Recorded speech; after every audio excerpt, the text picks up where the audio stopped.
இது சமுத்திரம் சார். இருங்க சார். காங்கிரஸ் ஒரு நிமிஷம். காங்கிரஸ் பேர் இயக்கம் ஒரு சமுத்திரம், சின்ன சின்ன அலைகள்லாம் இருக்கும். நாங்க சொல்றதுதான்.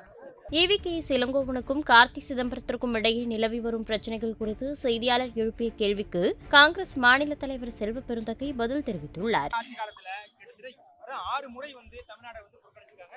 நிதி ஒதுக்கப்படல. ஆனா வெறும் 8,853 கோடி தான் நிதி ஒதுக்கப்பட்டிருக்கு. இதுக்கப்புறம் பிஜேபி ஆட்சியில கிட்டத்தட்ட 1,05,000 கோடி தமிழ்நாடு நிதி ஒதுக்கிட்டா அண்ணாமலை ஒரு ஸ்டேட்மெண்ட் கொடுக்குறாரு. கோயபல்சன் கேள்விப்பட்டிருக்கீங்களா? கோயபல் சார் கேள்விப்பட்டிருக்கீங்களா? பத்திரிகையாளர் கோயபல் சொல்றதெல்லாம் நம்பாதீங்க. நாங்க அறிக்கை கொடுத்திருக்கோம். அந்த அறிக்கையை வச்சு பேச சொல்லுங்க. தமிழ்நாடு காங்கிரஸ் கமிட்டி கடந்த நாங்க ஆட்சியில 10 ஆண்டுகள் என்னென்ன கொண்டு வந்து அறிக்கை கொடுத்திருக்கோம். இப்போ பாராளுமன்றத்தில் அறிவிப்பு செய்ததை 2ஆம் கட்ட மெட்ரோ ரயிலுக்கு ஏன் நிதி ஒதுக்கல? அதை பத்தி ஏன் வாய் திறக்க மாட்டேன்றாரு? இப்ப எனக்கு எங்களுடைய கவலை எல்லாம் அட்லீஸ்ட் உங்களுக்கு உறுதுணையாக இருக்கின்ற, உங்கள் ஆட்சியை காப்பாற்றி கொண்டிருக்கின்ற சந்திரபாபு நாயுடுக்கும் நிதிஷ்குமார் அவர்களுக்கும் பீகார் ஆந்திரக்காவது நீங்கள் கொடுத்த வாக்குறுதியை நிறைவேற்றியவர்களா என்ற கேள்வியும் எழுகிறது. அங்கேயும் ஏமாத்த போறீங்க. Right, thank you.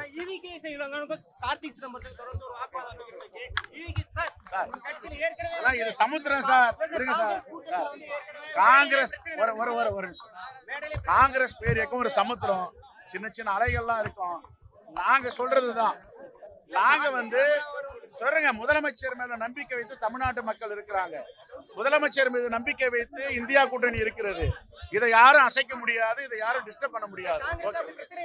ஒரு பிரச்சனையும் கிடையாது. செய்திகளை உள்ளது உள்ளபடி தெரிந்து கொள்ள ரெஃப்ளெக்ட் நியூஸை சப்ஸ்கிரைப் பண்ணுங்க.